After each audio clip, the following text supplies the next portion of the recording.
So why Azure versus other clouds, right? This is important because you're going to have a lot of options out there, right? I kind of already talked about AWS, like, there's GCP, we've got local data centers and cloud providers that'll try to win on price. But we've got to understand, especially with the private clouds, and private clouds would be organizations that run their own data centers. So, like Rogers, as an example, might have a data center nearby, and you might be able to host within them. They're considered private cloud. A public cloud would be like Amazon, Google, they would be the ones you consider public cloud because they are open to the public and anyone can kind of set up and spin and run their own infrastructure. But in an environment or a self-hosted data center where they are assigning you hardware, you have limitations, right? You're essentially just paying somebody else to host physical hardware for you, and you are locked into that hardware. They may have the ability to grow up and grow down, but it requires them to buy more hardware to do that. Azure specifically has investments for Fortune 500 companies, so you can scale up and scale down and not have to re-sign contracts and figure out what your growth strategy is. And also it allows you to move, right?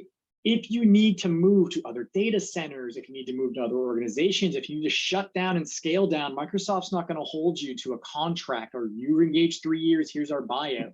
There are some stipulations. I'm not going to say you get a free out, but they are very agile with the ability to spin up and shut down resources, which is something that generally doesn't live with other private data centers. And I mentioned earlier, it's more tightly integrated into services you're already consuming. If you're transacting anything Microsoft right now, I guarantee their integrations are going to be better than any other cloud provider out there for good reason, right? They built it. So obviously it's going to consume better. And then it's up to other organizations to provide similar functionality.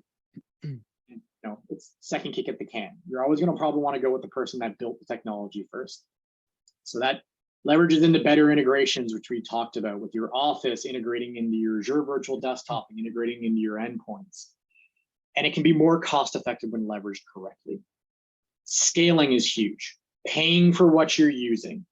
If you're trying to adopt a very similar CapEx model where I spend X every 5 years and we grow into it, if you take that exact model and put it in the cloud, it's going to seem very expensive.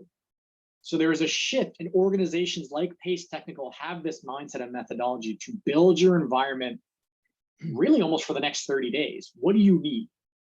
And then we will, depending on your workload and your flow, you'll have a very refined and sharpened pencil approach to your infrastructure, which means you're not going to be paying for stuff you're not using. It's a very different way to approach, and organizations, like I say, Pace, have the mindset and the technical know-how to do that.